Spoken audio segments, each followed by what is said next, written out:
Tonight, we're back in prison in the case of the daycare worker convicted of killing a toddler. She claims her innocence despite her own confession. So what did happen? CBS 2's Brad Edwards reveals important information that could shed new light on the death of Ben Kingan.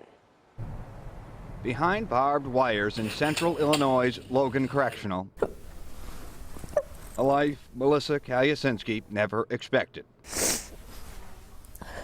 A bleak chapter began here. You have the right to talk with a lawyer. Calusinski, with a low verbal IQ, never asked for a lawyer. Did you grab his feet and slam his head in the ground in any way? The daycare worker quizzed about little Ben Kingan, a toddler who died on her watch. And when I had him, I was like this. Calusinski says she was putting Ben down close to the ground on his tiptoes. So I thought he was going to stand. She said he fell and hit his head. New coroner Dr. Tom Rudd told me today a simple bump of his head, quote, was likely the terminal event, an accident.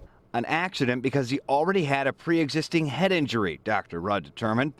Yet it was this. Okay. So I got angry. Yeah. And I went boom.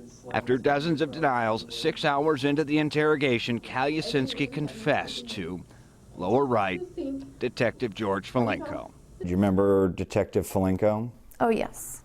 Falenko, you recall, headed the confounding investigation into the suicide of Fox Lake Lieutenant G.I. Joe Glenowitz, an investigation in which he lambasted Coroner Rudd for floating the specter of suicide, later found true.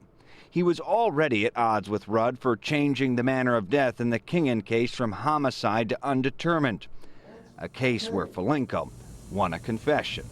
You can't weasel out of everything by manipulating facts. What would you say to George Falenko if you saw him? He made a mistake. And science may agree. You're doing the right thing here.